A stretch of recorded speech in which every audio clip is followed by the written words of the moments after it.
Eh bien, Ok. eh bien, nous pouvons donc commencer. Bonsoir, bonsoir à tous. Merci d'être venus nombreux pour écouter donc la suite du travail du travail d'Édouard Obrecht sur la Kabbale et autour donc du texte de J. Attila, la neuvième porte. Et donc, je donne la parole à Édouard qui va nous enchanter Ben, pendant pas mal de temps. Merci j'espère beaucoup. tout à fait. Alors, je m'excuse, une dernière petite chose.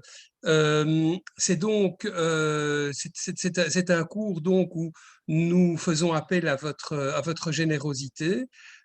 Si vous pouvez faire un petit versement à la Maison de la Culture Juive pour pouvoir payer les frais de ces événements. Et donc, je vais tout à l'heure, pendant la conférence, je vais en profiter pour mettre le numéro de compte de la Maison de la Culture Juive, donc dans la discussion. Vous voyez, et si vous voulez vous savoir après où ça se trouve exactement, vous pourrez, enfin, je vous l'expliquerai. Non, Je voudrais aussi ok. insister sur le fait qu'il y a pas mal de gens parmi nous qui cotisent déjà, qui nous ont déjà envoyé un petit quelque chose, et je les en remercie très chaleureusement. Édouard, c'est à toi. Merci, merci Luc, hein, merci à la Maison de la Culture et puis à toute l'organisation, hein, malgré ces circonstances troublées qui sont les nôtres et qui restent les nôtres vu la lenteur de l'administration et des vaccins. Eh bien, on a quand même le plaisir de se voir, de se rencontrer et de pouvoir continuer à travailler comme si de rien n'était presque, hein. C'est presque, évidemment, ça change un petit peu, mais voilà, le principal peut être maintenu, c'est-à-dire un minimum de liens et de travail ensemble. Alors, je vous rappelle donc que nous étions occupés, on venait de rentrer dans un grand texte, hein, le texte de Joseph Gigatilla. On dit Gigatilla, en fait, c'est Chiquitilla, hein, c'est Joseph le Petit en espagnol, qui est un grand kabbaliste du XIIIe siècle en Castille, hein, qui est probablement un des auteurs aussi du Zohar, ou en tout cas quelqu'un qui a été très proche de son principal auteur, qui est Moïse de Léon, hein. Euh, Quelqu'un d'intéressant parce qu'il a fréquenté la philosophie, il a fréquenté aussi Abraham Aboulafia, qui était un peu un mystique, c'est la mystique des lettres et de la méditation. Tout ça, c'est très moderne. Et puis qui est devenu un des grands kabbalistes classiques, hein. Je parle ici de la kabbale classique, pour moi, c'est la kabbale théurgique, comme disent les lettrés et les savants. Et donc, c'est d'elle que je vais vous parler. J'ai choisi dans ce livre Sha'arei Ora, les portes de la lumière, hein, j'espère que ça va vous apporter de la lumière, un thème ténébreux. Ça, voilà, il y a de la lumière, il y a aussi des ténèbres, puisque le thème ténébreux que j'ai choisi, c'est la question du mal, hein. Comment se fait-il, si Dieu a créé le monde, que le mal soit si présent et si perdurant? Parce que c'est aussi la question que Joseph Gigatilla se pose au XIIIe siècle.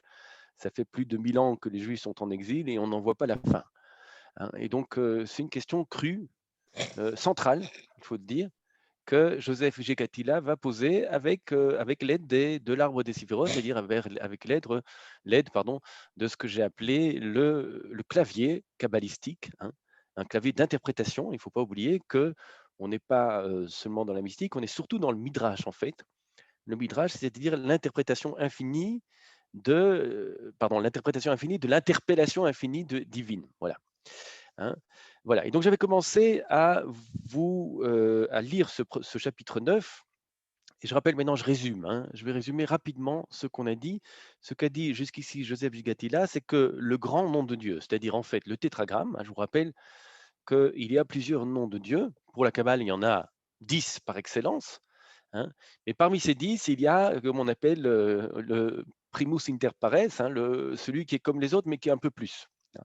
Et ce peu plus, c'est un peu plus, on l'avait vu, c'est le nom, le tétragramme, c'est-à-dire le nom par excellence. On dirait le nom propre de Dieu, celui qu'il nous est précisément interdit de prononcer, hein.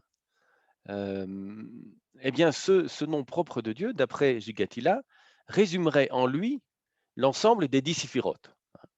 Alors, je vais reprendre le tableau des 10 séphirotes avec lequel j'avais déjà travaillé pour retravailler ça ensemble, hein. Voilà. Normalement, vous devez le voir comme moi, hein. vous avez ici les 10 séphirotes, hein, je vous rappelle, Keter, Chochma, Bina, les 3 d'en haut, et puis les 7 d'en bas, Chesed, Gvura, Tiferet, Netzach, Od, Yesod et Malchut. Vous avez les 7 d'en bas et les 3 d'en haut. Bien. Ce qu'on sait déjà, et je vous l'avais dit, c'est qu'à chaque séphira correspond un nom de Dieu. Ici, par exemple, pour Keter, c'est-à-dire la couronne, la volonté, le désir, c'est le nom Eyé. Je vous rappelle, quand Moïse demande à Dieu son nom, première réponse de Dieu, c'est une défilade. Je serai qui je serai, c'est-à-dire n'essaie pas de savoir qui je suis. Je serai qui je serai, c'est-à-dire je suis libre d'advenir à ce que je veux advenir. C'est bien la volonté, je vais advenir à ce que je veux advenir. Ayez, Asher Ayez. Ça, ça correspond donc, ce nom divin correspond à la première séphira. Et il en va ainsi pour toutes les autres séphirotes. Pour la séphira Chochma, c'est le nom Yah. Vous voyez, c'est marqué ici. Le nom Yah, c'est-à-dire les 2 premières lettres du nom divin qu'on retrouve dans le mot Alléluia. C'est-à-dire en hébreu, loué Yah. C'est bien un nom de Dieu. Ensuite, pour Bina, vous avez le tétragramme, mais prononcé comme Elohim. Ça arrive dans la Bible. Quand il est précédé, ce tétragramme, par exemple, des 4 lettres Adonai, écrites Aleph, Dalet, Nun, Yud, eh bien, ça donne Adonai Elohim. On va dire le tétragramme, on va le prononcer Elohim. Voilà. Donc, vous voyez, je peux continuer jusqu'au bout, mais enfin, je veux dire, c'est pas très intéressant ici. Le Chesed, c'est El, Gvura, c'est Elohim, Tiferet, c'est le tétragramme lui-même, prononcé cette fois-ci, comme on le prononce. En fait, je ne sais pas le prononcer. Il m'est interdit de le prononcer. Je vais le prononcer Hachem ou Adonai, mais ce n'est pas son nom. Ensuite, Netzar, c'est Hachem Tsevaot, c'est le tétragramme Tsevaot. Od, c'est Elohim Tsevaot. Yesod, c'est El Shaddai ou Shaddai tout court. Et Malchut, c'est Adonai, mais écrit avec les 4 lettres Aleph, Dalet, Nun, Yud. Donc pas le tétragramme. Si vous voulez d'ailleurs, le mot Adonai dans le sens où je viens de le dire, c'est-à-dire non pas le tétragramme, mais ce qui signifie le Seigneur, mais c'est ça qui est rendu par la traduction grecque Kurios. Voilà. Et donc il ne faut pas confondre Kurios avec le tétragramme. Voilà, ça c'est juste une remarque en passant. Bien. Donc, ce que je viens de dire, c'est que il y a 10 séphirotes, donc il y a 10 noms divins. Qui sont les principaux noms divins selon la Kabbale. Et la Kabbale reprend déjà une tradition qui était enracinée dans le Talmud. Ça, c'est une première information, un premier renseignement. Ce que dit Joseph Gigatila, c'est que au-delà de ces 10 noms divins, en fait, le nom par excellence qui est le tétragramme, qui correspond donc ici à la séphira Tiferet, au centre, à la 6e séphira, le tétragramme proprement dit, eh bien ce tétragramme n'est pas seulement une des 10 séphirotes, en fait, il résume en lui les 10 séphirotes. D'accord? C'est ce qu'on avait vu la dernière fois. Je ne fais que répéter ce qu'on avait vu dans le texte. Mais simplement, je le dis à ma manière pour que ce soit de nouveau clair dans vos têtes. Alors, comment est-ce que Joseph Gigatila va montrer que les 10 séphirotes rentrent dans les 4 lettres? Il va montrer qu'à chaque lettre du tétragramme, Yud, He, et puis Vav, He, eh bien, correspondent à un certain nombre de séphirotes. La première lettre du tétragramme, donc, c'est le Yud. Et je vous l'avais dit, donc au Yud correspond, le corps du Yud, c'est la séphira de Chochma ici. Et la pointe du Yud, vous vous rappelez que le Yud se termine par une pointe, correspond à la séphira de Keter. Donc le Yud, de première lettre du tétragramme, rassemble en elle les 2 premières séphirotes, Keter et Chochma. Voilà pour la première lettre du tétragramme. Pour la deuxième lettre, le He, eh bien, il s'agit de la 3e séphira, ici la Bina. Vous voyez, je vous montre la Bina. Ça correspond à la 2e lettre du tétragramme, le He. Pour la 3e lettre du tétragramme, le Vav, ce sont les 6 séphirotes ici, du milieu, c'est-à-dire Chesed, Gvura, Tiferet, Netzach, Od et Yesod, qui sont rassemblés dans cette 3e lettre du tétragramme. Pourquoi? Parce que le Vav, en hébreu, en guématrie, ça correspond au chiffre 6. Et il y a bien ici 6 séphirotes. L'amour, la rigueur, la beauté, la victoire, la majesté et le fondement. Voilà. Et donc le Vav résume en lui les 6 séphirotes du centre. Nous sommes à la 3e lettre du tétragramme, il nous en manque une 4e, c'est le dernier He. Et bien le dernier He correspond à la séphira de Malchut, la 10e séphira. D'accord? Et donc, les 4 lettres du tétragramme résument en elles les 10 séphirotes. Ok? Vous m'avez suivi jusqu'ici? C'est tout simple, simplement il suffit de le montrer, hein, avec l'arbre des séphirotes. Voilà, ça veut dire qu'en fait, les 10 séphirotes elles-mêmes, hein, correspondent au nom divin par excellence qui est le tétragramme. C'est important, je rappelle, quand on parle que la première fois que Moïse demande à Dieu son nom, donc la première réponse c'est je serai qui je serai, hein, et dans la 3e réponse, à ce moment-là, Dieu donne à ce moment-là véritablement son nom propre qui est le tétragramme, hein, et il faut toujours revenir à ce texte parce qu'il est fondamental pour comprendre la Kabbale, hein. Quand Dieu révèle son nom, il dit la chose suivante. Alors, je suis au chapitre 3, verset 15. Hein. Dieu a dit encore à Moïse, ainsi tu parleras aux enfants d'Israël, la transcendance, c'est-à-dire le tétragramme, le Dieu de vos pères, le Dieu d'Abraham, le Dieu d'Isaac, le Dieu de Jacob, m'a envoyé vers vous. Ceci est mon nom pour toujours et ceci est mon souvenir de génération en génération. Hein. Vous vous rappelez de ce texte, on l'a déjà vu, mais il faut toujours se le remettre en mémoire. Hein. Ceci est mon nom pour toujours et mon souvenir de génération en génération. Ça, c'est la traduction habituelle. Hein. Or, je rappelle, dans le Midrash, qui est repris par la Kabbale ici, il y a, on attire notre attention sur une spécificité. Ce n'est pas en fait, il n'est pas écrit Zeshmi Leolam, comme ça devrait être écrit d'habitude, parce que le Vav, dans le Leolam, il manque. D'habitude, quand on écrit Leolam, il faut un Vav après le Ain. Bien. Or, ici, dans ce passage, Zeshmi Leolam, il manque le Vav. Or, c'est un passage central. Et donc, s'il manque quelque chose, c'est un signe central. Ça nous fait signe. Et les rabbins n'ont pas manqué le signe, parce que si on enlève le Vav de ce mot Léolam, ça peut être lu autrement. On peut lire non pas ceci est mon nom pour toujours, autrement dit. Hein, vous voyez, quel est le problème des rabbins? Quand Moïse demande son nom à Dieu, et bien, Dieu il se défile, il dit vous n'aurez pas mon nom. Je serai qui je serai. C'est-à-dire, vous ne pouvez pas le savoir. Je ne suis pas définissable. Et puis, dans la 3e réponse, il donne son nom. Vous voyez que c'est contradictoire. Soit Dieu se défile, il ne veut pas donner son nom, soit il le donne complètement. C'est quoi ça? Non. Et c'est pour ça que les rabbins lisent différemment. Comme il n'y a pas le vav, on peut lire ceci est mon nom, non pas pour toujours, mais ceci est mon nom pour cacher, les alem. Les alem, ça veut dire cacher. Et donc Dieu ne donne pas son nom, il donne son nom pour cacher.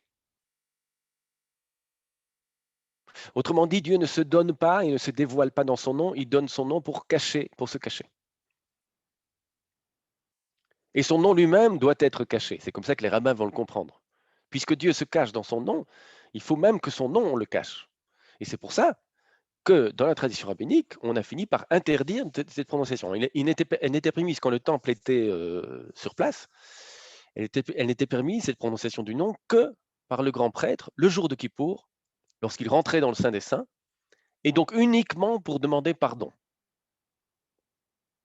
Hein. Vous voyez qu'on avait restreint l'usage du nom divin à une situation où on était sûr qu'on n'allait pas en mésuser. Pourquoi? Parce que celui qui demande pardon, c'est pas lui qui est fort. Il est dans un état de faiblesse congénitale quand il demande pardon. C'est pour ça que c'est très difficile de demander pardon à quelqu'un. On s'humilie, on reconnaît sa faute. Et donc le seul endroit, le seul lieu, le seul moment où on pouvait dire le nom divin, c'était pour demander pardon, donc en position d'humilité en fait, et non pas de maîtrise. Et depuis que le temple est détruit, et qu'on n'a plus donc les conditions pour prononcer ce nom, il nous est interdit de prononcer, tout simplement. Pourquoi? Mais précisément parce que les rabbins disent ce nom, il est là pour cacher Dieu, pas pour le dévoiler. Et vous avez ici le cœur même de la conception de la révélation dans le judaïsme. Dieu ne se révèle pas pour se dévoiler, il se révèle juste pour l'inverse, pour se cacher. C'est déroutant, hein, la première fois qu'on entend ça, parce qu'on croit que c'est l'inverse. On croit toujours que quand Dieu se révèle, c'est pour se dévoiler, et pour dévoiler sa volonté, par exemple. On aimerait bien tenir Dieu, d'ailleurs. Oui, c'est ça le danger. On aimerait bien tenir Dieu par son nom, c'est-à-dire tenir Dieu au niveau de sa volonté. Mais non, je sais ce qu'il faut faire, je maîtrise le divin, puisque je sais. C'est le danger religieux. Hein. Le danger religieux par excellence, c'est la manipulation du nom de Dieu. Pour toutes sortes d'idéologies et de fanatisme et d'imbécilité, telles qu'on en voit dans l'histoire, hein, jusqu'à aujourd'hui. On veut non pas rencontrer Dieu, on veut s'approprier le divin dans une idéologie, c'est-à-dire dans une maîtrise. Pourquoi? Parce que, et c'est vrai, malheureusement, l'élan religieux, il est constitué comme ça que, de telle manière qu'en fait, on veut échapper à la souffrance, à la mort, à l'incertitude, à la peur. Et donc, on s'accroche au divin pour lutter contre tout cela et donc pour avoir la maîtrise totale de nos vies, bien sûr. Oui, mais ça, c'est de l'idolâtrie pour les kabbalistes. Ce n'est pas nous qui maîtrisons Dieu, nous servons Dieu. C'est juste l'inverse. On ne peut être en relation avec Dieu que par son service et non pas par sa maîtrise. Et donc, comment j'inscris cela au cœur même de la révélation? En vous faisant entendre que quand Dieu révèle son nom, c'est pour le cacher. Et du coup, il nous est interdit de le dire. Chaque fois qu'on le voit, on le cache. Comment? Mais par la suite du verset. Hein. Ceci est mon nom pour cacher. Mais si je cache complètement le nom, alors je ne sais même plus qu'il est là. Donc, il faut que j'ai un signe qui montre qu'il est caché. Eh bien, ça, c'est la suite du verset. Et mon souvenir de génération en génération, c'est-à-dire le souvenir, c'est la mention. Vous allez mentionner non pas mon nom, mais ce qui vient à la place de mon nom pour ne pas oublier que mon nom, il est caché. C'est compliqué, hein?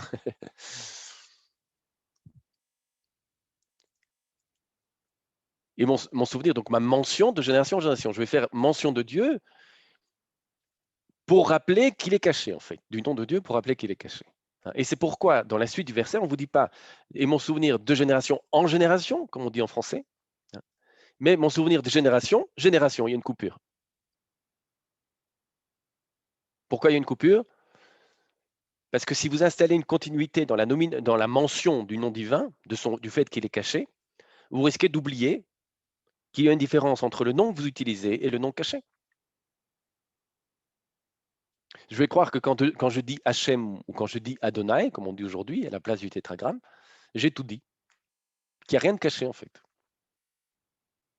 Ah non, il faut donc réintroduire la discontinuité à chaque génération. Il faut réapprendre à surnommer le nom caché d'une nouvelle manière. C'est exactement ce qu'on va faire à Pessah. Je vous rappelle que la fête de Pessah, elle arrive à grands pas, toujours trop vite, et on est toujours dans l'urgence. Le printemps, on a pourtant le temps avec l'hiver, mais elle est toujours trop vite. Eh bien, ce qu'on va fêter donc samedi soir, la fête de Pessah, c'est la transmission dans la rupture. On mange de la matzah parce que la matzah, c'est un pain azim. Qu'est-ce que c'est un pain azim? C'est un pain où on n'a pas mis de levain pour qu'il monte. Qu'est-ce que c'est le levain? Le levain, c'est une vieille pâte. C'est la pâte ancienne qu'on a laissé un petit peu se relever, je ne sais pas comment on dit. Hein, et on met donc dans la nouvelle pâte de l'ancienne pâte pour faire monter la nouvelle pâte avec l'ancienne. Ça, c'est le pain avec du levain. C'est-à-dire, c'est la continuité dans la transmission. C'est ce qui me précède qui va structurer mon avenir, qui va me faire gonfler. Et parfois qui me gonfle d'ailleurs. Eh bien, à Pessah, on apprend que ce qui me précède doit plus me gonfler. Ça suffit. Et regardez comment on commence le rite. Ah, alors d'ailleurs, tous les parents, c'est comme ça, hein, surtout avec leurs enfants quand ils sont jeunes. Ils croient encore qu'ils vont tout leur apprendre. Et alors, ils s'y mettent. Alors maintenant, je vais t'enseigner. Hein, je vais t'enseigner. Et qu'est-ce qu'on nous demande au début de la Haggadah? Qu'est-ce qu'on fait? Non, non, non, non, non. D'abord, c'est les enfants qui posent des questions. C'est pas toi qui enseigne. D'abord, c'est les enfants qui posent des questions, c'est-à-dire c'est eux qui sont les maîtres du jeu en fait. C'est eux qui initient l'enseignement. C'est pas toi. C'est pas les parents. Et non seulement c'est eux qui initient l'enseignement, mais si un enfant, sur les 4 enfants, il y a toujours un qui ne s'est pas posé de questions, hein, il est tellement, il est tellement adéquat, il est tellement déjà convaincu par le modèle de ses parents qu'il n'a plus de retrait, il a plus de distance par rapport à ses parents, donc il ne s'est pas posé de questions. Eh bien, aftahlo, toi ouvre-lui, c'est-à-dire apprends-lui à poser des questions. Apprends-lui à poser, c'est-à-dire apprends-lui à occuper une place qui n'est pas la tienne. Ouvre-le à sa question. Et c'est les questions des enfants qui vont permettre aux parents de transmettre. Vous voyez qu'il y a bien une discontinuité ici. Et donc la vraie difficulté à Pessah, c'est pas de transmettre, c'est de susciter les enfants à la question. C'est-à-dire à l'envie d'apprendre, en fait. Ça, c'est le vrai défi pédagogique, bien sûr. Je peux venir avec toute la science qui est la mienne, essayer de l'imposer comme je veux. S'il n'y a pas de recherche, s'il n'y a pas de curiosité, s'il n'y a pas de questions chez mes enfants, ça va leur passer comme si c'était rien passé. Et donc, la matzah traduit cela. La matzah traduit cela. C'est avec la matzah que je peux parler avec mes enfants. C'est-à-dire, je leur montre que ce n'est pas l'ancien qui fait monter le nouveau, que le nouveau, il est nouveau. Il est lui-même. Et que maintenant, malgré l'écart qu'il y a entre les générations, et grâce à lui, en fait, je vais pouvoir transmettre quelque chose, mais cette transmission ne se fera jamais donc dans la continuité, mais dans la discontinuité. Je parle à mes enfants non pas comme ma continuation, je parle à mes enfants comme ceux qui vont au-delà de moi. À ce moment-là, j'ai quelque chose à leur dire. Et c'est le cœur de la transmission. Voilà. Et donc, je vais mentionner le nom de génération. Génération, il y a une coupure. Et il faut bien sûr le cœur de la transmission, donc c'est cette coupure, donc la non-maîtrise. Les bons enseignants savent ça très bien. On ne maîtrise pas le message qu'on essaye de faire passer. Il nous dépasse. En fait, c'est vrai cela, non seulement de tout enseignement, mais pour le Talmud, même de toute parole. Une parole dite, vous ne pouvez jamais la rattraper. Vous ne connaissez pas les effets de cette parole. C'est comme les enfants, elle va au-delà de vous. Et elle va produire des effets qui sont inestimables par rapport à ce que vous vouliez dire. Donc faites très attention quand vous parlez, évidemment. Est-ce que je peux poser une question? Bien sûr. En fait, pour bien transmettre, il faut respecter la distance et la rupture de génération pour que la génération suivante puisse s'approprier. Si elle ne Exactement. s'approprie pas, il n'y a pas de vraie transmission. C'est pour ça qu'il Exactement. faut qu'il y ait cette rupture. Oui, et donc la rupture signifie un risque, c'est-à-dire une béance. Et regardez à Pessah, c'est ce on va vous dire. Regardez comment il est marqué encore cette rupture de la continuité d'une autre manière. Hein. On mangeait l'agneau pascal, hein, dont on avait badigeonné les portes. Hein. Et l'ange de la destruction, quand il passait en Égypte, eh bien, quand il y avait la continuité, eh bien, il détruisait tout. Donc les premiers-nés égyptiens, c'est pour ça qu'ils sont morts, ils étaient dans la continuité. Par contre, chez les Hébreux, comme il y avait le sang, l'ange, il sautait au-dessus, il rebondissait, il sautait au-dessus, donc il inscrivait une discontinuité qui a sauvé. C'est cette discontinuité qui a sauvé les premiers-nés. Et Pessah, c'est exactement ça. C'est comment rebondir. C'est le rebond, en fait. C'est la fête du rebond. On croyait qu'on était fichu parce qu'on n'était que les esclaves de notre passé, c'est-à-dire de l'Égypte. Et puis, il s'est passé quelque chose qu'on ne peut pas vous expliquer. On raconte comment ça s'est passé, mais en fait, on ne peut pas vous expliquer ce qui s'est passé réellement. Il se fait qu'un jour, on s'est retrouvé hors d'Égypte, libre. Et ça dépasse tout ce qu'on peut vous raconter, bien sûr. Alors, on vous le dit avec les 10 plaies, et avec Dieu, le bras étendu, etc. Mais comprenez, il s'est passé quelque chose d'inexplicable. Et ce qui était impossible, inimaginable, qu'à partir du passé, il puisse y avoir un présent libéré du passé, eh bien, c'est advenu. Et le cœur de la révélation dans le judaïsme, c'est ça. C'est que le présent peut être libéré du passé. Il y a des moyens de se libérer de l'emprise du passé et de ses échecs et de son poids et de son irrémissibilité. Le cœur du judaïsme en ce sens-là, je vous l'ai dit, on rentre dans le Saint des Saints pour demander pardon. C'est la possibilité de pardonner. Le pardon permet de tourner la page et d'ouvrir un avenir qui n'est pas grévé complètement par le passé. Je peux recommencer comme si il n'y avait pas eu le pire. Et je vous assure que ce n'est pas facile. Et c'est tellement pas facile qu'on le fait chaque année parce qu'on ne parvient jamais à se libérer complètement. Hein. C'est pour ça que le rite revient sans arrêt. C'est un processus de libération, hein, qui nous fait aller vers la liberté, mais nous ne sommes jamais complètement libres. Hein. Mais il faut comprendre que c'est le cœur de l'histoire, ça. Hein. C'est la possibilité à ce qu'il advienne dans le présent un plus que par rapport au passé. Et quelle est la Autre place de chose. quelle est la place de la connaissance du passé? Elle est fondamentale parce qu'en connaissant le passé, je le remets à sa place. Hein. Donc C'est il pour- faut la c'est- connaissance du passé.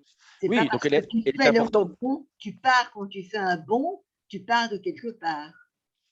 Oui, et c'est pour ça qu'on garde en mémoire, tu vois bien la manière dont on n'arrête pas de faire mémoire de l'Égypte, hein, mais précisément parce qu'on en est sorti. Mais il faut Hein. savoir et il faut connaître. Voilà, et il faut savoir. C'est-à-dire, je sais pas, donc le fait de quitter le passé, ce n'est pas l'oubli, hein, Mmh.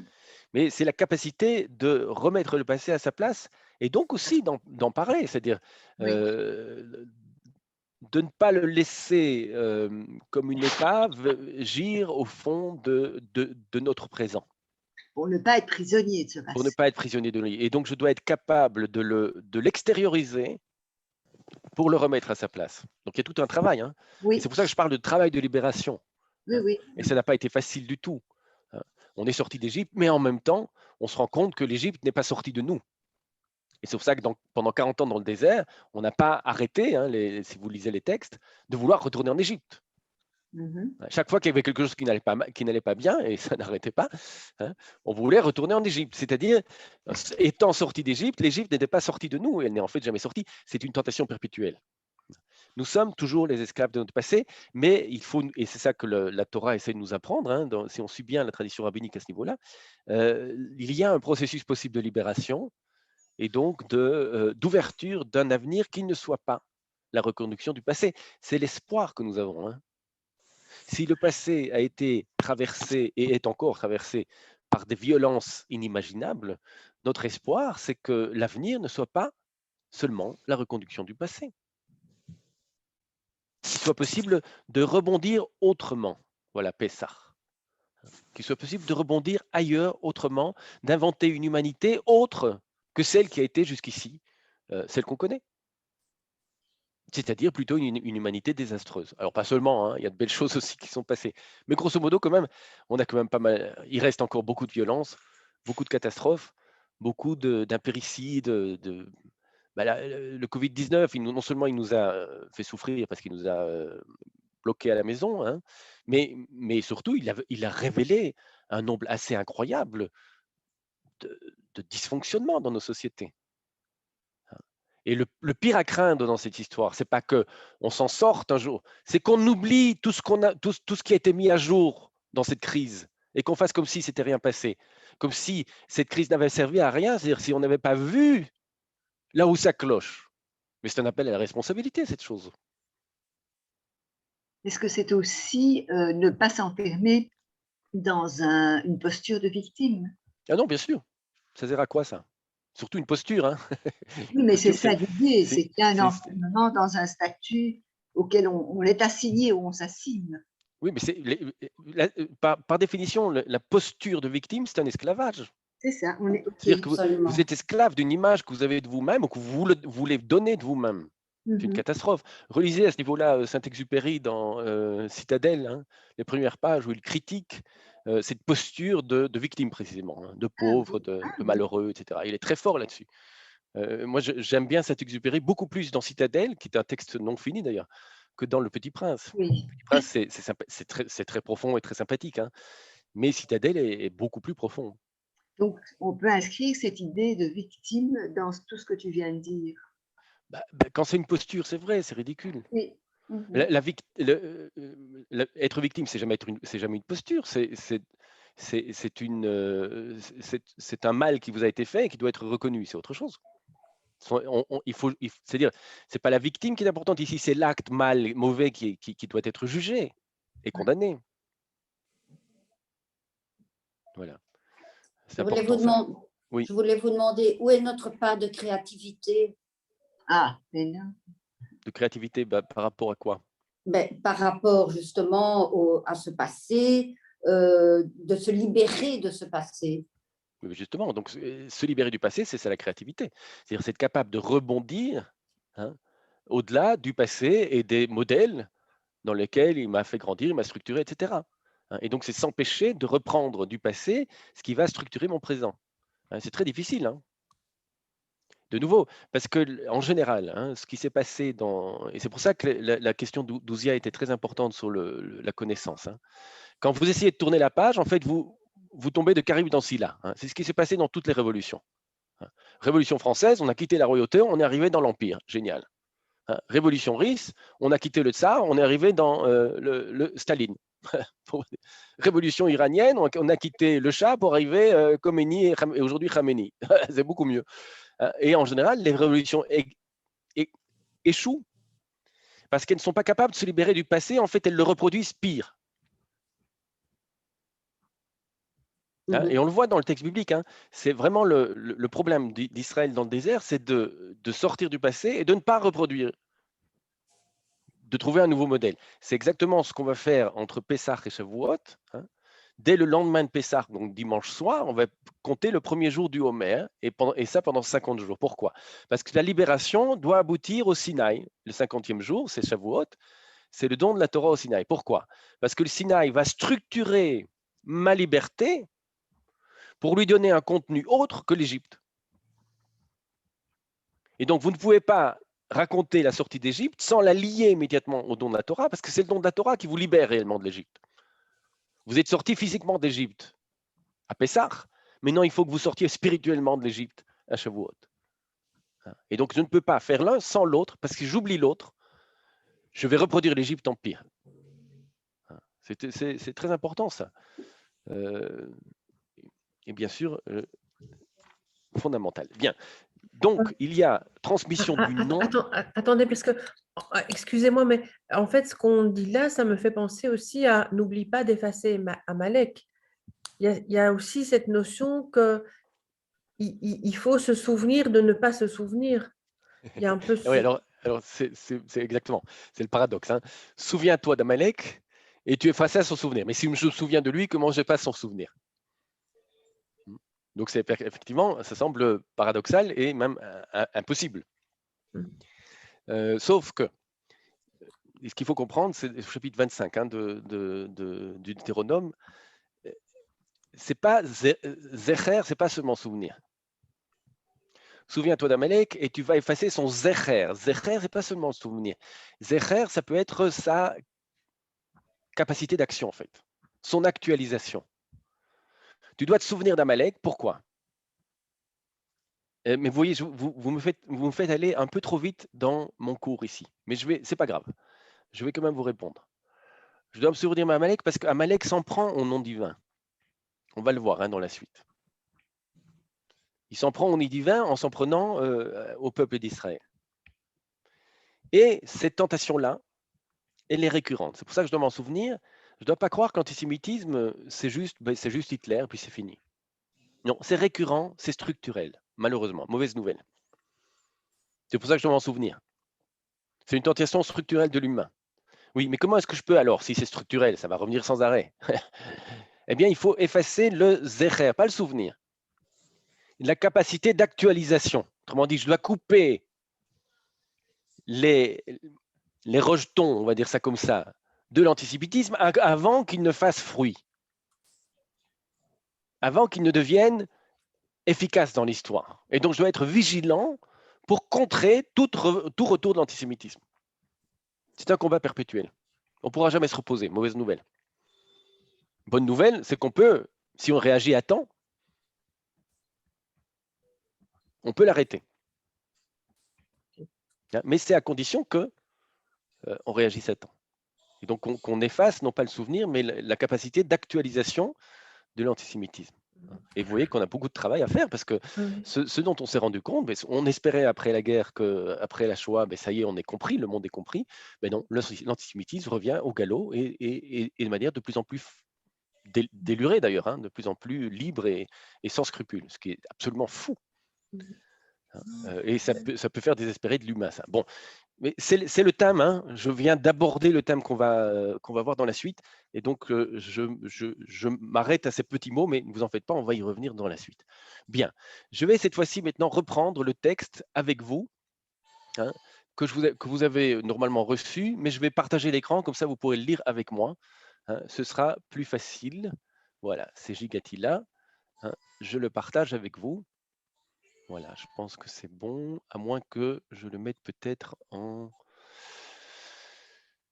Ouais, je vais essayer, si ça marche, de le mettre plus grand. Voilà. Voilà, très bien. Bon, donc j'ai résumé ce que j'avais dit jusqu'ici. Hein, je le reprends ici très rapidement. Hein, vous voyez là où est mon curseur, il se trouve, je suis à la 6e ligne, il se trouve que les 2 premières lettres du nom contiennent les 3 premières séphirotes. Hein, on l'a vu, le Yud et le He, c'est-à-dire les 2 premières et la 3e. Et la lettre Vav du nom contient 6 séphirotes, on l'a vu, 3 dans la moitié supérieure de la lettre Vav, et ce sont Gdoula, Gvura et Tiferet, et 3 dans la moitié inférieure de la lettre Vav, et ce sont Netzach, Od et Yetzod. Hein. On l'a vu, donc ça, simplement, je relis pour vous mettre en tête. Et la dernière séphira du nom, c'est-à-dire du tétragramme, qui est la 10e, est contenue dans la dernière lettre du nom, qui est la lettre E, donc c'est Malchut. Voilà, c'est tout ce que j'ai dit jusqu'ici, j'ai fait que reprendre ce qu'on avait vu. Et maintenant, je le prends en français parce que c'est plus simple, ce serait mieux en hébreu, mais bon, comme ça tout le monde suit. Et maintenant, nous devons te faire connaître le sens du fait que les 2 premières lettres du nom se prononcent par elles-mêmes. Effectivement, quelles sont les 2 premières lettres du monde? Le Yud et le He. Hein, et lorsque je les mets ensemble, je dis Ya. Hein, quand vous dites Alléluia, vous utilisez les 2 premières lettres du tétragramme, hein, et vous en faites un nom en soi-même. Donc je peux les prononcer par elles-mêmes. Je dis Alléluia. Et ça a un sens. On sait bien que ça désigne Dieu. Bon, donc nous devons te faire connaître le sens du fait que les 2 premières lettres du nom se prononcent par elles-mêmes et que les 2 dernières lettres du nom ne se prononcent pas par elles-mêmes. Effectivement, quelles sont les 2 dernières lettres du nom? C'est Vav, He. Hein, eh bien, elles ne se prononcent pas. Hein. Si je devais les prononcer, d'ailleurs, je ne saurais pas comment je devrais les prononcer. Va ou Oua, hein, très compliqué. Elles ne se prononcent pas par elles-mêmes. Vous voyez, ici, ça semble être une remarque purement linguistique. Hein. C'est-à-dire, le tétragramme, avec ses 4 lettres, Yud, He, et puis Vav, He, eh bien, la première partie, je peux la prononcer pour elle-même comme Ya, et la deuxième, pas. Bon, en quoi c'est intéressant, ça? On se le demande. Non, mais voilà la question du kabbaliste ici. Je m'attendais à autre chose. Si le tétragramme, il a 4 lettres, comme le tétragramme, c'est le nom divin, ce nom qui résume toute la signification de la parole divine pour nous, mais il doit être plein de sens. Il doit être à rabord de sens. Donc chaque lettre et chaque partie de ce nom doit être significative, signifiante. Or, il se fait que la première partie est signifiante, c'est Ya, et la deuxième partie ne l'est pas. Voilà le problème du mal posé par Gigatila, à sa manière. Comment ça? Il y aurait une partie du nom divin qui, quand elle est coupée de la première partie, donc la deuxième partie, le Vav et le He, ne ferait pas sens. Mais ça veut dire alors que cette deuxième partie, elle peut être absurde.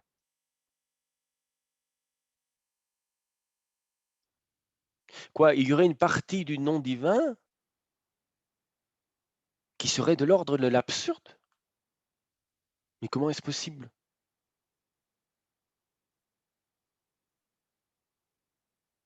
Comme si, en Dieu lui-même, hein, ce n'est pas le Dieu, c'est son nom, bien sûr, il y avait cette possibilité de l'absurde. Oula. Vous voyez la question?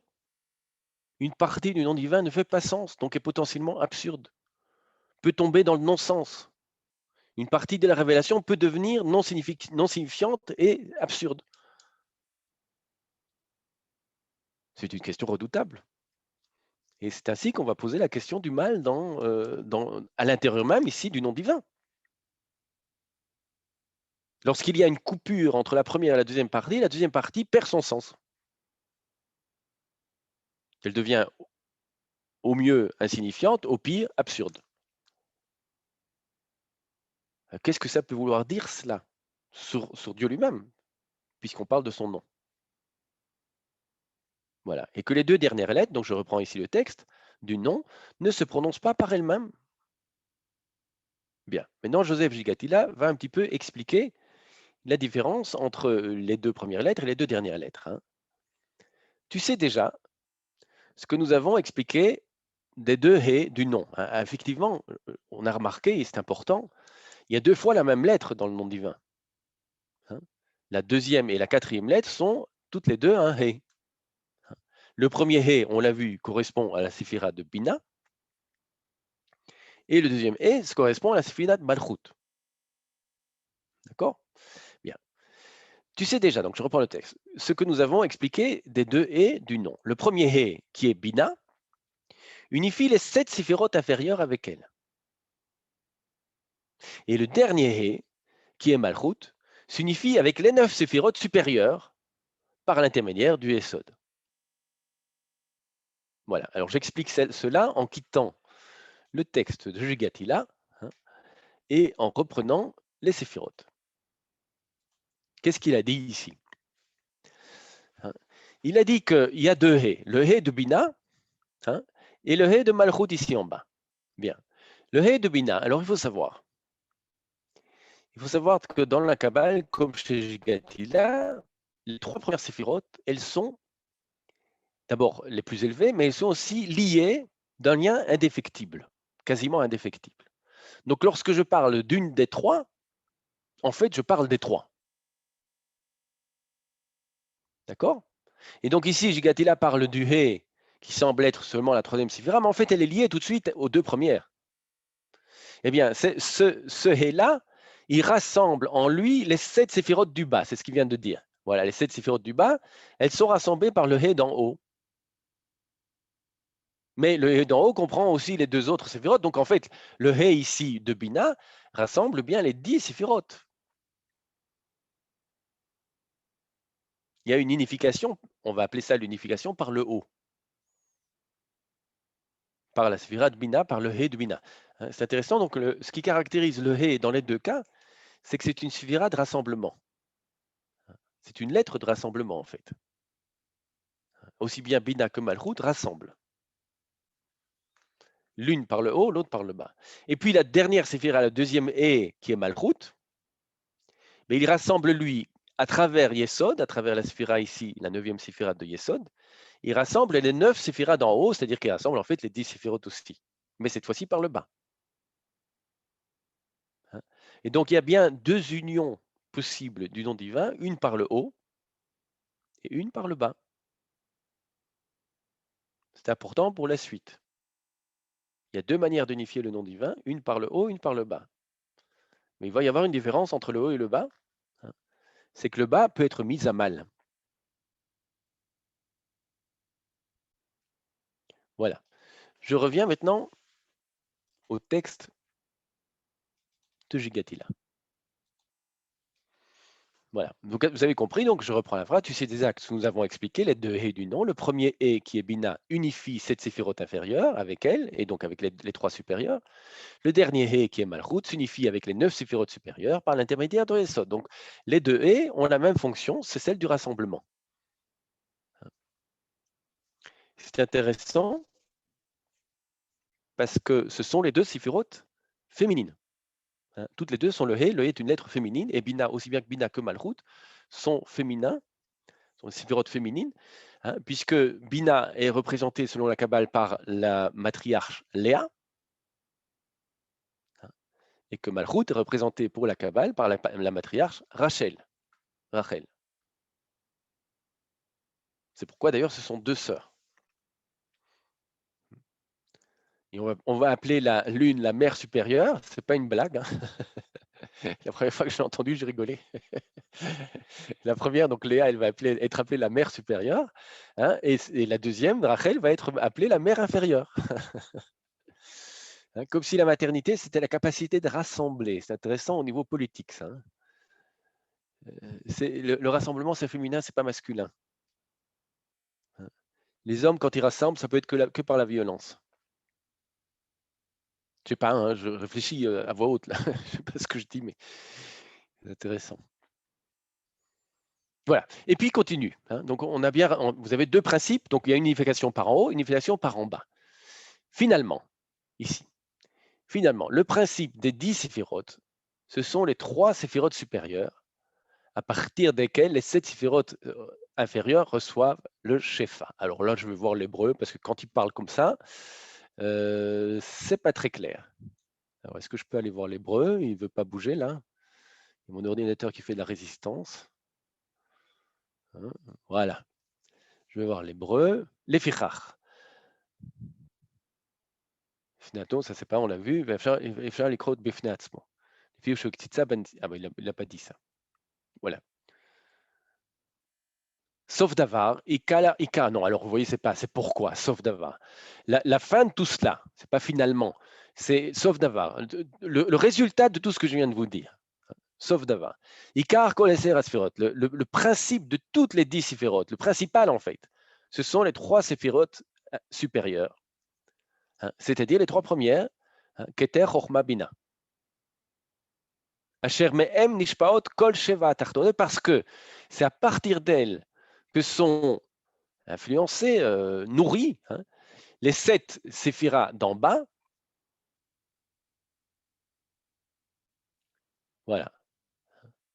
C'est les 7 séphiras d'en bas reçoivent leur influx, leur abondance, leur nourriture, on va dire ça comme ça, hein, des 3 séphirotes supérieures. C'est pourquoi les 3 séphirotes supérieures sont plus importantes que les 7 autres. Sans les 3 supérieurs, il n'y a pas de sens aux 7 inférieurs. Et c'est ce qu'il va vous dire dans la suite.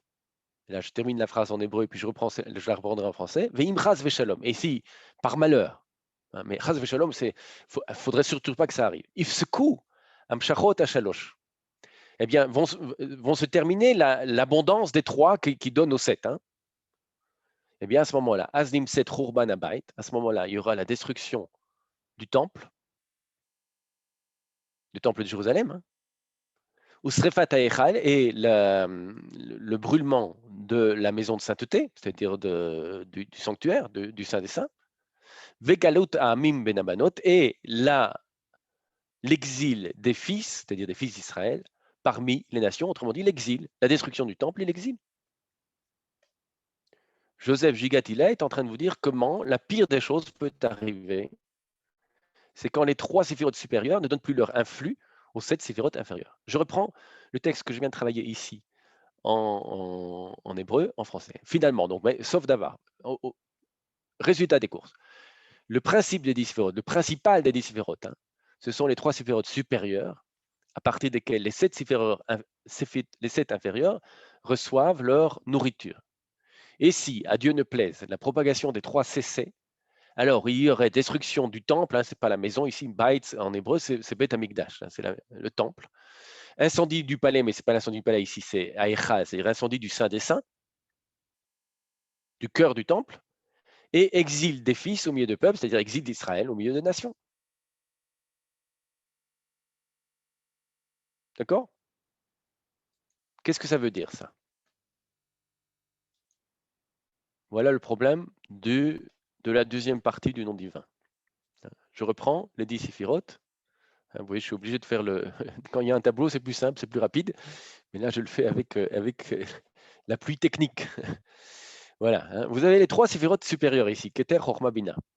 Vous voyez bien qu'il y a une ligne de séparation ici, hein, entre les 3 supérieurs et les 7 inférieurs. Pourquoi? Je rappelle le principe. Nous avons accès aux 7 inférieurs, mais les 3 supérieures sont trop éloignées de nous, en fait, elles sont trop transcendantes. Et donc, il y a une ligne entre les 7 d'en bas et les 3 d'en haut, parce qu'elles nous dépassent trop, les 3 d'en haut. On n'y a pas vraiment accès. D'accord? Or, les trois supérieurs sont précisément les deux premières lettres du tétragramme, on l'a vu. Et les 7 inférieurs sont les deux dernières lettres du tétragramme. Eh bien, pourquoi est-ce que quand le nom est coupé en deux, la première partie reste signifiante et la deuxième partie ne l'est plus? Mais parce que quand vous coupez le nom en deux, les trois premières séphirotes ne peuvent plus donner leur influx aux 7 inférieurs, et les 7 inférieurs, elles sont sans dessus-dessous. Littéralement, sans dessus-dessous. C'est-à-dire, en fait, elles ne reçoivent plus l'abondance d'en haut, elles sont sèches, elles dépérissent en fait. Et donc le Vav He, qui est la deuxième partie du nom divin, dépérit lui-même. Il ne fait plus sens. Il perd son sens alors qu'il est le cœur du sens, hein, lorsqu'il est relié aux trois premières. Et comment on va traduire le fait que la dernière partie perd son sens? Eh bien, il dit, quand les trois supérieurs ne donnent plus leur abondance, eh bien, la maison est détruite. La maison dans la Kabbale, c'est toujours Malchut. Et le Saint des Saints avec lui est brûlé. On est toujours dans la même séphira, c'est toujours Malchut. Autrement dit, ce qu'on appelle la Shekhinah, hein, c'est aussi la présence divine dans le monde, elle est exilée, elle n'est plus là où elle devrait être, le temple est détruit. Le lieu de relation entre le monde et le nom divin est cassé. Ça ne passe plus comme ça devrait passer. Et les enfants, donc la dernière séphira ici, elle est détruite.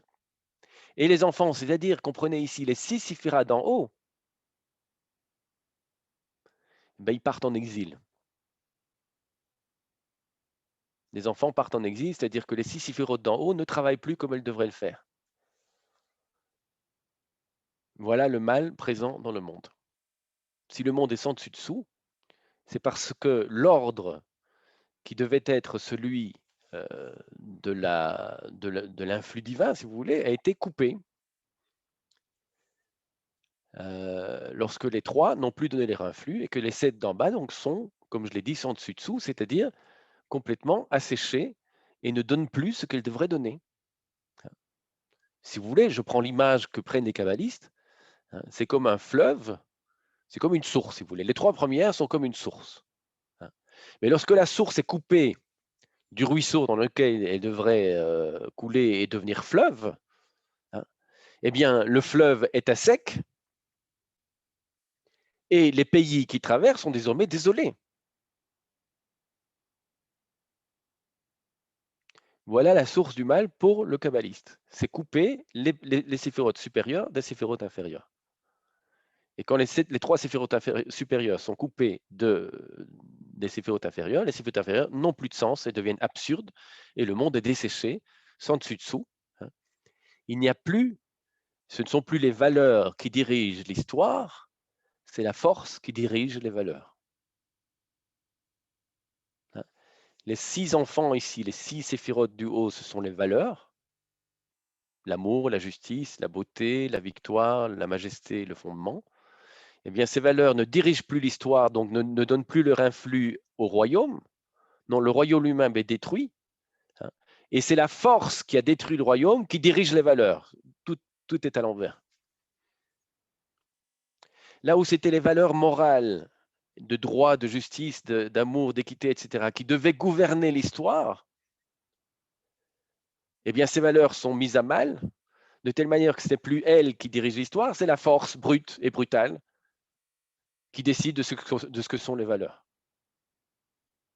C'est une catastrophe. Je ne peux pas m'empêcher de vous citer une expérience personnelle que j'ai eue quand j'étais à la faculté Saint-Louis. J'étudiais la philosophie et les sciences économiques, et on avait un cours de droit, un gros syllabus de je sais pas, 500-600 pages.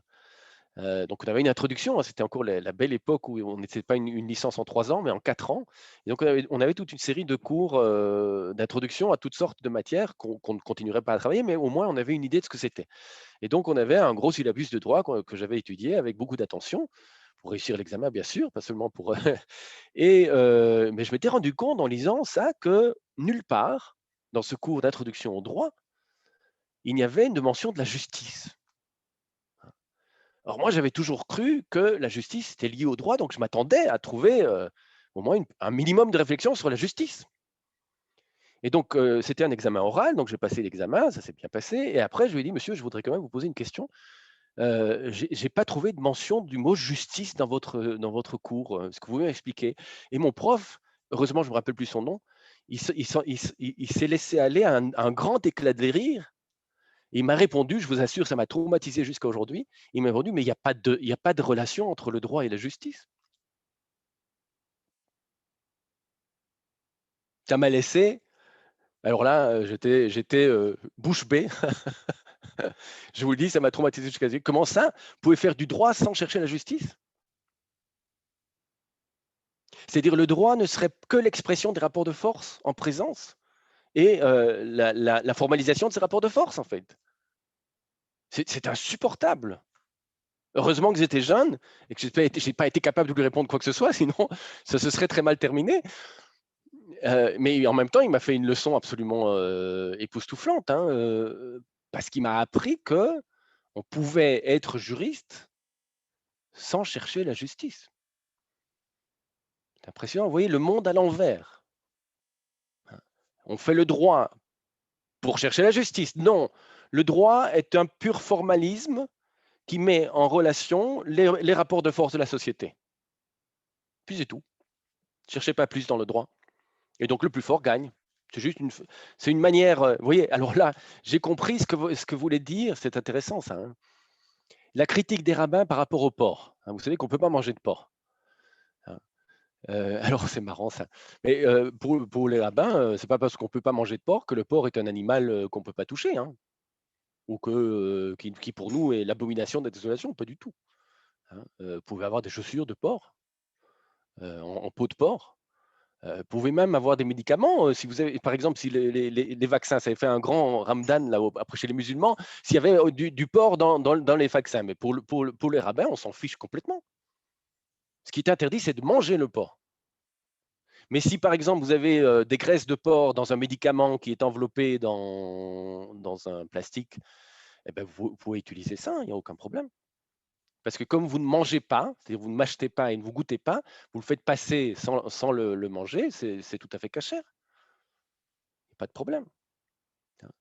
Alors, mais qu'est-ce qu'on reproche au porc dans la Bible? Précisément, il a le sabot fendu, donc il est en ordre, il est cachère. Mais en fait, dans son intériorité, ça ne correspond pas. Le porc, c'est l'hypocrite. Et dans ce cas-ci, c'est le formaliste juridique. Il vous fait croire que le droit, c'est la justice, mais en fait, il s'en fiche complètement de la justice. C'est une hypocrisie insupportable. Mais ça, c'est quand le monde va mal. Comment mon intériorité ne correspond pas à mon extériorité. L'hypocrisie, c'est ça le problème du porc. À l'extérieur, il est cachère, puisqu'il a le sabot fendu, mais à l'intérieur, il ne rumine pas. Ce n'est pas un ruminant. Comme nous d'ailleurs, hein. Nous non plus. Ce que nous enseigne la Torah, en principe, c'est d'apprendre à devenir des ruminants. Il faut qu'on fasse notre tikkun pour devenir des ruminants. Et pas justement des gens qui mangent et qui s'identifient à n'importe quoi, n'importe comment. Voilà. Et donc, le problème ici, c'est le monde sans dessus-dessous. Vous comprenez? Il n'y a plus de justice. Le droit n'est plus l'expression d'une recherche de la justice.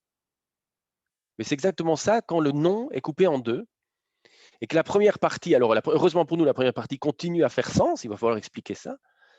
Mais la deuxième partie, c'est-à-dire les 7 séphirotes de l'inférieur, n'ont plus de sens. La justice n'a plus de sens. L'amour n'a plus de sens. Ça devient un déchaînement de quoi? D'hormones et de. Ouais, c'est un truc dont on peut se soigner avec des médicaments d'ailleurs. Et les valeurs n'ont plus de sens. Et la seule chose qui a le sens, c'est la force, c'est-à-dire l'efficacité, la réussite, l'épanouissement. Vous voyez, on vit dans une société comme ça. Ou c'est sans dessus-dessous, parce que ce n'est pas ça vraiment qui compte. Voilà. Et on s'est habitué tellement au monde sans dessus-dessous qu'on finit par croire que c'est ça le monde. On finit même par être convaincu que le cynisme, c'est la vie. Quelle horreur. C'est de ça que nous parle ici Joseph Gigatti. Il y avait un ordre du monde qui devait être. Voilà, maintenant, comment je vais. Il y a un appel de la transcendance, ça c'est les 3 séphirotes supérieures, qui devaient nourrir les valeurs des 6 séphirotes inférieures, de telle manière que ces 6 séphirotes finissent par s'inscrire dans le réel, dans le royaume, hein, et que ça devienne une action. C'est ça le royaume, c'est l'action. Que je sois capable d'agir en fonction de cet appel éthique qui m'enjoint à la morale et à ses valeurs. Oui, eh bien, comme cet appel a été coupé, mais j'ai l'impression que les valeurs, c'est purement consensuel en fait. Elles ne répondent pas à un appel transcendant. C'est en fait le résultat de l'histoire et de la projection humaine sur ces valeurs. Mais il n'y a pas de transcendance derrière tout ça. Il n'y a pas de valeur réelle aux valeurs, si vous voulez. C'est purement consensuel. C'est purement social. Ce sont des accords sociaux. Vous voyez le problème que soulève ici Gigati là. Un problème fondamental. Je reviens maintenant au texte.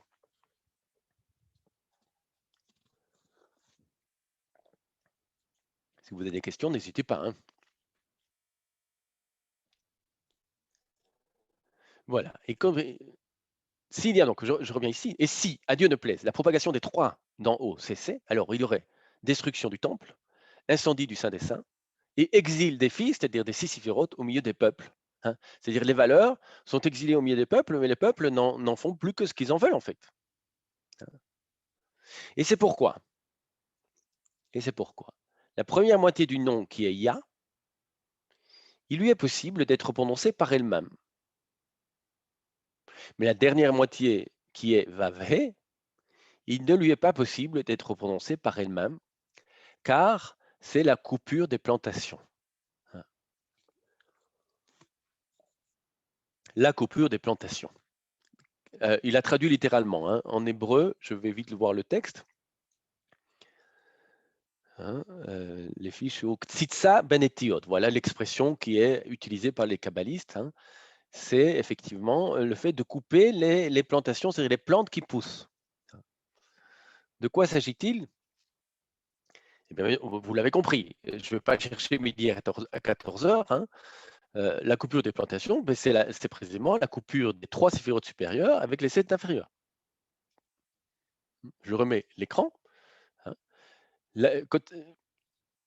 Couper les plantations, c'est couper, c'est ici de cette séparation faire une béance. Ce n'est plus une distinction, ça devient une séparation claire et nette, c'est-à-dire une béance entre les 3 supérieurs et les 7 inférieurs.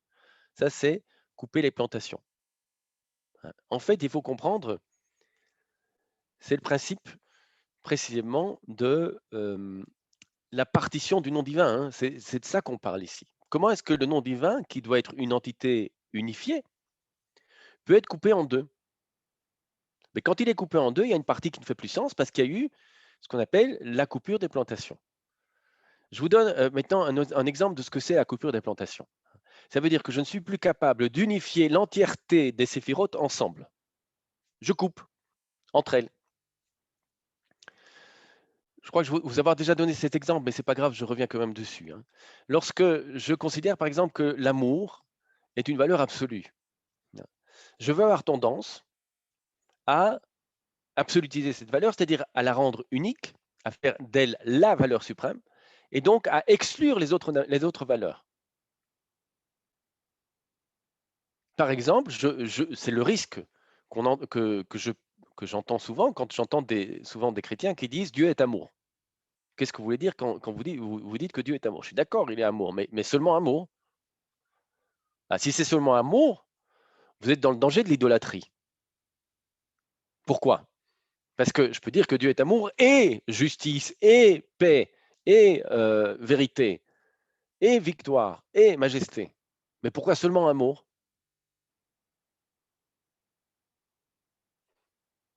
C'est précisément cela qu'on appelle l'ixos benetios, c'est-à-dire couper les plantations, et je vous traduis ça maintenant en langage français, c'est ça l'idolâtrie. Hein? L'idolâtrie, c'est absolutiser une expression du divin pour en faire l'expression absolue de ce divin, et donc, du même coup, couper cette expression de sa transcendance, de l'appel transcendant. Je vais le dire maintenant en termes encore plus clairs.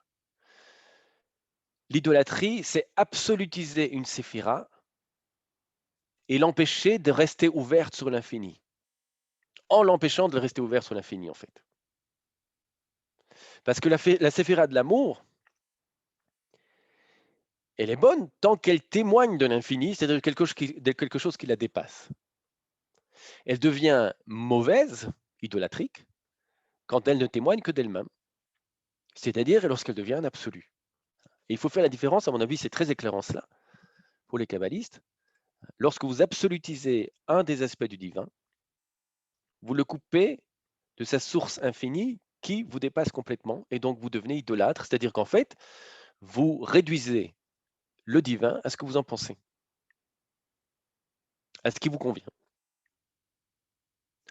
Et comme si vous voulez, alors ça dépend, hein, vous avez des personnes qui aiment, pour qui la valeur suprême c'est l'amour, d'autres pour qui la valeur suprême c'est la rigueur et la justice, d'autres pour qui la valeur suprême c'est la paix, d'autres pour qui la valeur suprême c'est la vérité. Hein. Ben ça, les scientifiques ils savent bien, ils cherchent la vérité. Hein. Et au nom de la vérité, on va mettre à mal, par exemple, la valeur de l'amour. Hein. Si le scientifique qui rentre à la maison juge ses enfants à partir de la science qu'il fait, ça va très mal se passer à la maison. Parce que plutôt que de répondre à ses enfants, il va essayer d'analyser scientifiquement c'est-à-dire qu'il va les réduire à des objets scientifiques. Ça ne peut pas marcher. Je vous donne un autre exemple. Hein. Je vais aujourd'hui, très contemporain. On va absolutiser la liberté et le sentiment.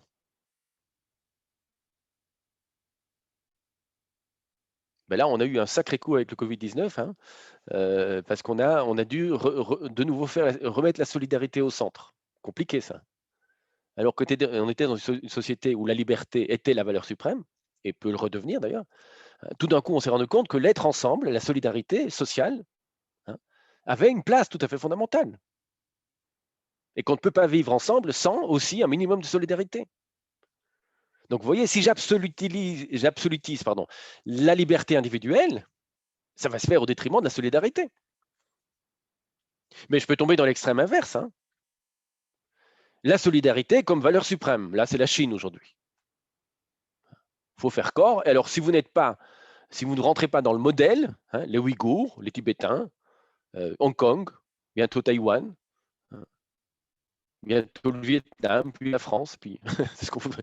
Si vous ne rentrez pas dans le modèle chinois, eh bien, on vous fait marcher au pas. Vous voyez, soit j'absolutise la liberté individuelle, soit j'absolutise la solidarité, le pouvoir, le vivre ensemble. Mais dans les deux cas, je suis dans l'idolâtrie, c'est-à-dire dans l'idéologie, en fait. Et c'est ça qu'on appelle les katsetz benzios, c'est-à-dire couper les plantations. Hein. Là où elles devaient pousser ensemble pour former un arbre unique, unifié, c'est-à-dire un arbre qui, dans sa diversité, permettait à tous de trouver leur place et de vivre ensemble, c'est-à-dire d'être eux-mêmes et de vivre ensemble, les deux en même temps,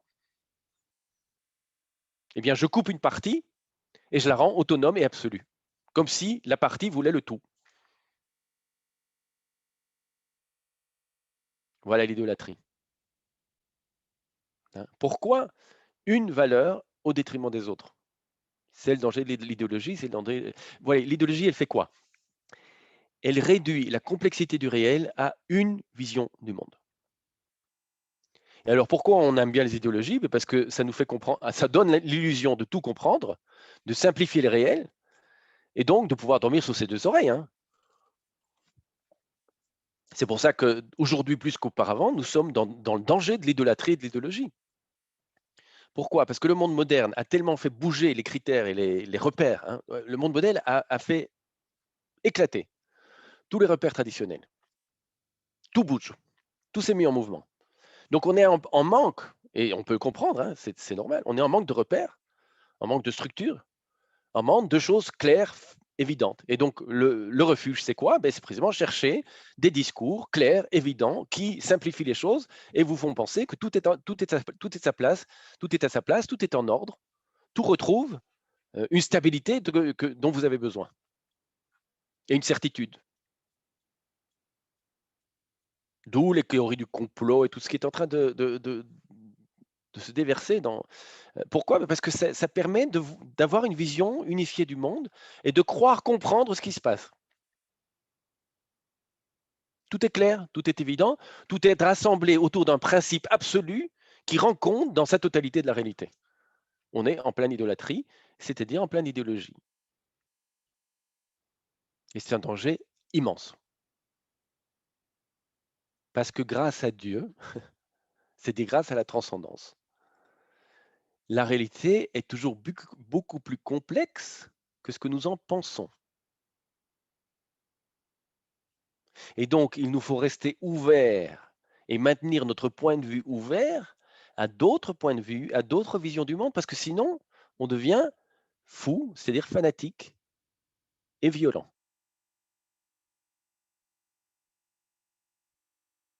Oui, c'est fondamental, hein.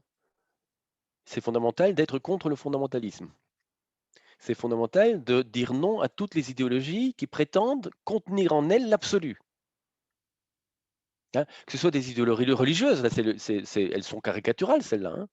Hein, il vous suffit d'être dans les rangs de Daesh pour avoir droit au paradis. C'est aussi simple que ça. Il faut être brigand avec les brigands et vous êtes sauvé. Ça, c'est la caricature, bien sûr. Mais une réelle caricature. Ce sont ces islamistes-là qui font la caricature d'eux-mêmes. C'est remarquable. Oui, mais c'est aussi la vraie dans les idéologies qui ne sont pas nécessairement religieuses. Toutes ces idéologies où on vous fait croire que le réel se résume à quelques formules et quelques slogans, elles sont dans la même veine. C'est le même délire. C'est très dangereux. Surtout au moment des élections. On résume la réalité à des slogans. C'est incroyable. Et donc, il faut faire très attention à ça parce que c'est très tentant. Or, heureusement pour nous, et comme je vous l'ai dit, grâce à Dieu, c'est grâce à la transcendance, le réel reste toujours plus grand, plus large et plus ouvert que ce que nous avons dans notre tête. Et donc, ne confondez jamais ce que vous pensez avec l'absolu. C'est ça, couper les plantations. Se fermer à un appel qui me relance au-delà de ce que j'ai pu en entendre. C'est ça les trois séphirotes supérieures. C'est le lieu, j'ai appelé ça le lieu de l'appel, comprenez? Et c'est pour ça qu'on n'y arrive pas, elle reste extérieure par rapport à nous. C'est le lieu où un appel extérieur continue à nous tarauder, à nous faire aller de l'avant, à nous empêcher de nous fermer sur nos certitudes, nos idéologies, nos idolâtries, hein, et donc notre violence. Vous voyez que ce n'est pas simple d'être interpellé par la transcendance, hein. C'est infiniment dérangeant. Parce que ça vous demande de réajuster sans arrêt votre regard sur le monde et sur ce qui vous entoure, et sur les personnes, bien sûr, qui vous entourent. Vous n'avez jamais fait le tour, donc vous n'êtes jamais dans un statut, dans une position de maîtrise. Vous êtes toujours dans une position de service et de responsabilité. Parce que le service, c'est ça, c'est la responsabilité, en fait. Le cœur de l'histoire humaine, pour le kabbaliste, ce n'est pas la certitude, c'est la responsabilité.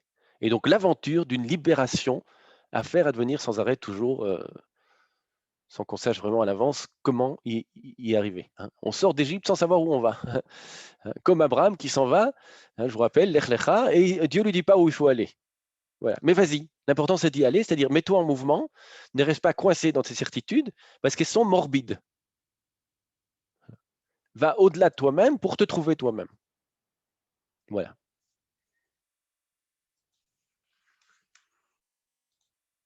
Je reviens une dernière fois au texte de Jugatila. Et en français. Voilà, car c'est la coupure des plantations, on y est arrivé, hein, c'est-à-dire l'idolâtrie. Et le problème, c'est cela. Donc, comment se fait-il? Donc, comprenez ici maintenant, hein, quand vous êtes idolâtre, ça veut dire que vous prenez un aspect du nom de Dieu, que, absolutisant cet aspect, vous faites un faux témoignage en fait par rapport au divin. Vous faites passer pour divin ce qui ne l'est pas. Vous faites passer pour de la religion ce qui ne l'est pas.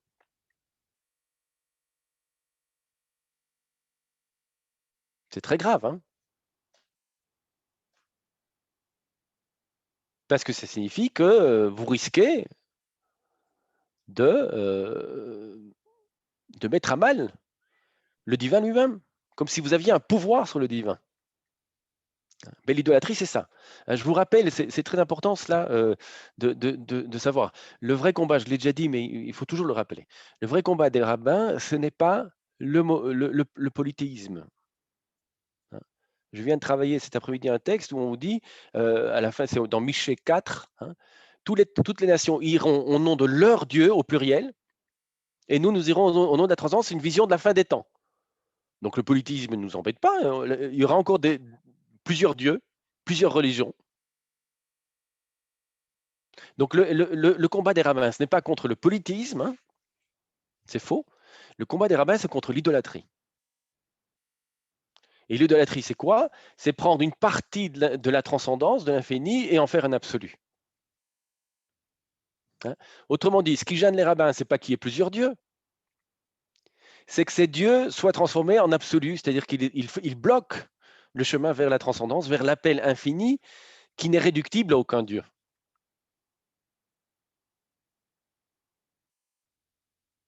Mais les nations peuvent avoir leur Dieu, et nous avons, je l'ai déjà dit plusieurs fois, hein, même le monothéisme biblique n'en est pas véritablement un, puisqu'on continue à dire Elohim, qui est un pluriel, Dieu avec X. Le problème, donc, ce n'est pas le polythéisme, le problème, c'est l'idolâtrie. C'est confondre l'infini avec une représentation qu'on a absolutisée. Donc, le combat des rabbins, maintenant, pour le dire en termes plus philosophiques, c'est libérer l'infini de l'absolu. Su à tout absolu, parce que tout absolu ferme l'homme par rapport à l'infini. Et je dirais encore en termes encore plus philosophiques, le combat des rabbins, c'est l'infini contre la totalité. Et je vous renvoie là à l'œuvre fondamentale de Lévinas, Emmanuel Lévinas, hein, Totalité et infini. C'est exactement cela. Lévinas a très bien compris ça. L'infini, c'est ce qui empêche la totalité de se fermer sur elle-même. Donc l'infini, c'est ce qui interdit l'absolutisation de quoi que ce soit. C'est très important de faire cette différence parce que souvent, les religieux cherchent l'absolu et ne se rendent pas compte que cherchant l'absolu, ils bouchent le chemin vers l'infini et du fait même deviennent idolâtres. La coupure des plantations. Voilà. Et je terminerai en vous lançant juste une phrase, mais je la reprendrai la prochaine fois. Car les supérieurs ne dépendent pas des inférieurs. De plus, sa valeur numérique n'est pas la même que celle du nom. Alors là, je ne sais pas de quoi il parle là. Attendez, je vais voir vite l'hébreu. Kien elionot tluyot batachtonot vegam beminyano eno ole bechol Hashem. Voilà, ça c'est kabbalistique pour le coup. Car les supérieurs, je traduis parce que c'est mal traduit, car les supérieurs ne dépendent pas des inférieurs. Autrement dit, elles font sens, les supérieurs font sens par elles-mêmes, l'appel de la transcendance fait sens par lui-même, parce qu'elles ne sont pas dépendantes des sept inférieurs. Vegam beminyano eno ole bechol Hashem. Ça, je ne vais pas l'expliquer ici, parce qu'on va l'expliquer dans la suite. Et aussi, alors je le traduis quand même, mais aussi dans sa guématrie, on va dire, hein, dans son compte, il n'a pas le même nombre que tout le nom. Il va l'expliquer par la suite, donc je lis la suite.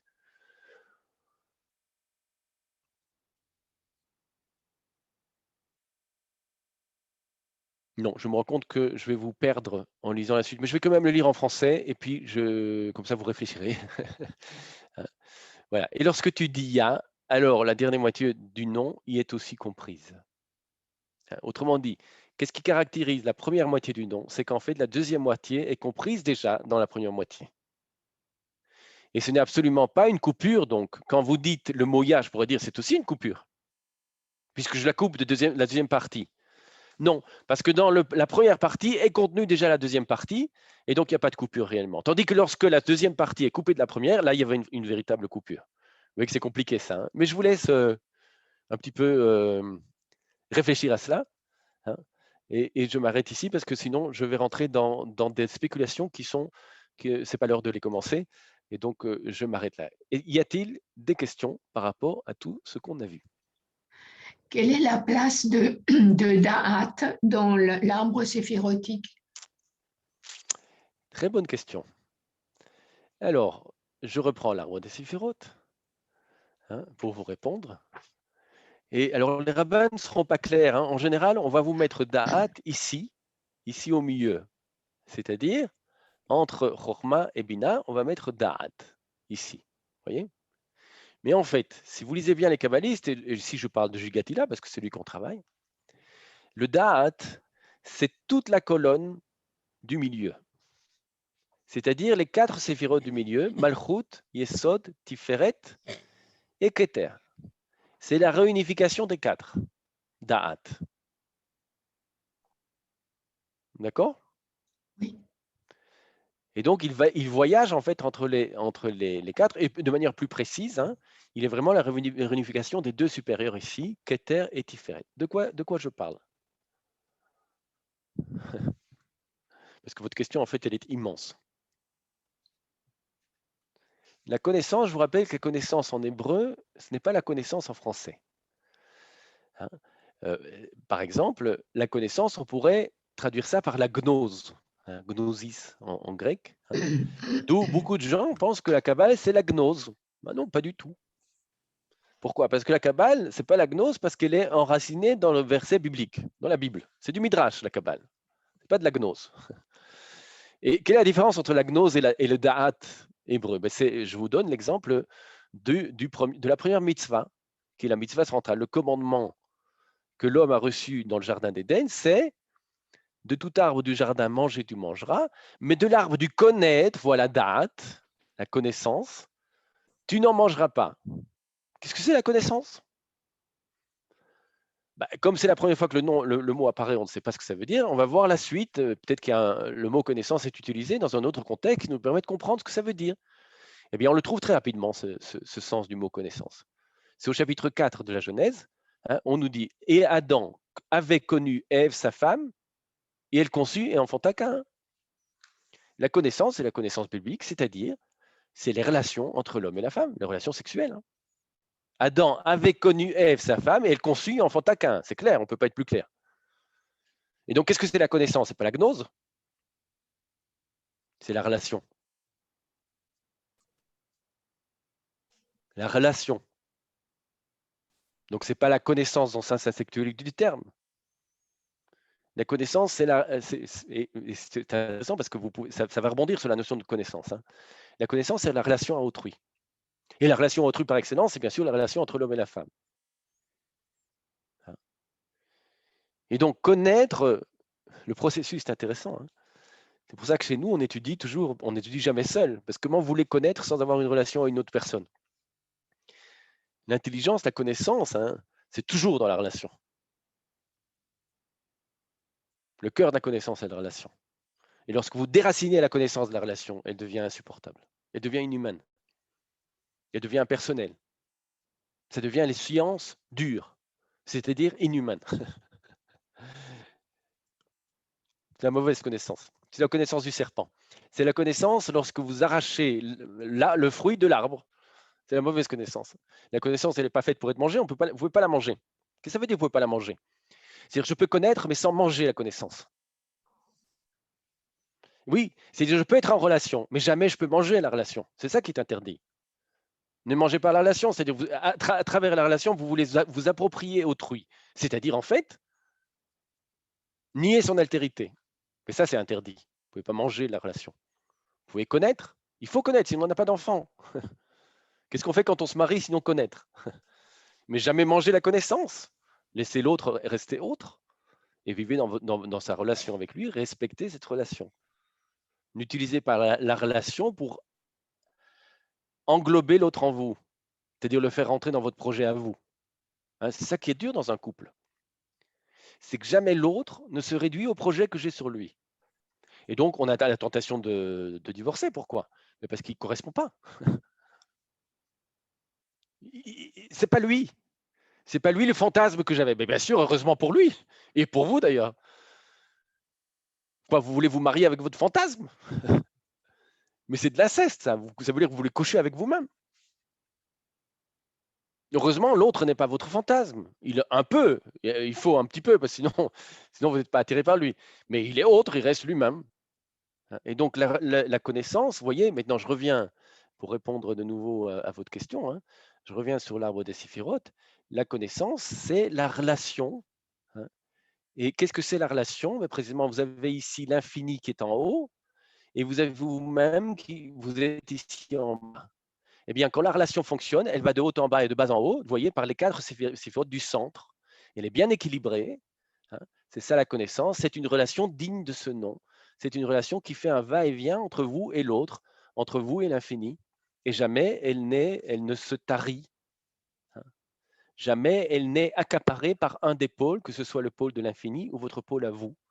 Non, elle continue de vivre, c'est-à-dire de respirer. Et la connaissance, c'est la respiration. Les kabbalistes appellent ça le ratso vacho. Vous courez et vous revenez, vous courez et vous revenez. Comme Moïse, il monte, il descend, il monte, il descend, il monte, il descend. C'est-à-dire, c'est une relation vivante. Un peu comme l'électricité, si vous voulez. C'est le positif et le négatif qui font courir l'électricité et qui vous permettent à votre ordinateur, à vos lampes, etc., de vous éclairer.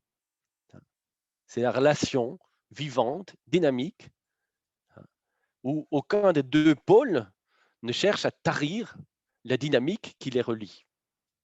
Oui, je fais presque un cours d'électricité ce soir. Voilà, est-ce que j'ai répondu à vos questions? En tout cas, très rapidement, mais c'est important parce que, effectivement, donc la Da'at n'est pas une 11e séphira. Hein. C'est la relation des 4 séphirotes du centre.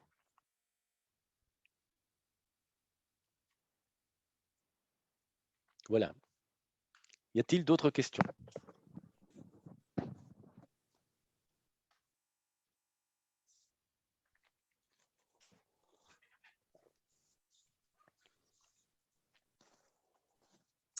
Mais Tout a été voilà. donc trop clair. Mais je Je dois pense être que ça a un besoin de pédagogue décanter. exceptionnel. Oui.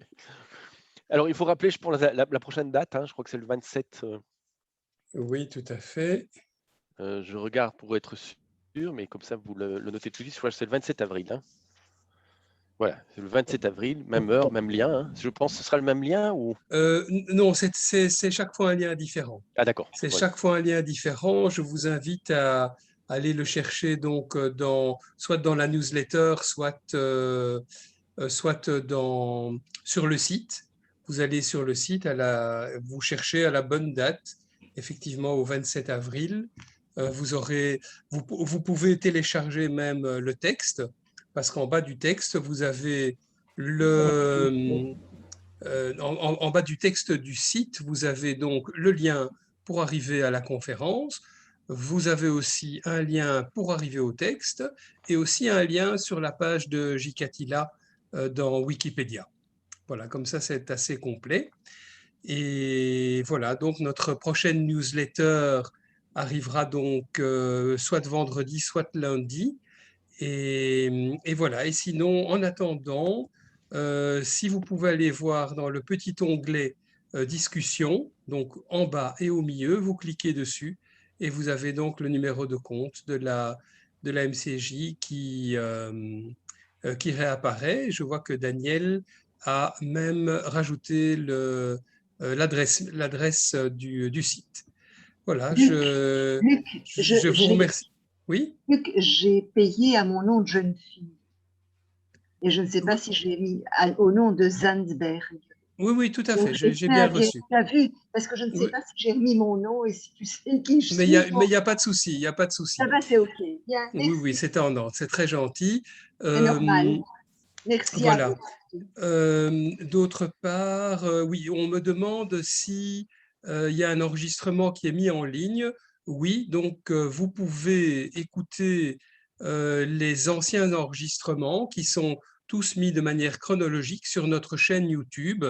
Et notre chaîne YouTube, c'est aussi tout simplement, vous allez sur YouTube et vous tapez, comme je le tape dans le texte, Maison de la culture juive en un mot, et vous arriverez donc sur le YouTube. Et vous pouvez donc voir toutes les anciennes conférences. Il y a d'ailleurs, il y a déjà une bonne soixantaine de conférences diverses. Il y a même les conférences de l'année passée. Super. Voilà. Édouard, encore un grand merci. Et donc, nous nous voyons donc le 27 avril. Merci. Très bien. Merci beaucoup. Et bonne fête aussi. Hein. Oui, Au revoir. Tout à fait. À tout le monde. Merci beaucoup. Au revoir. Au revoir. Salut. Au revoir. Salut.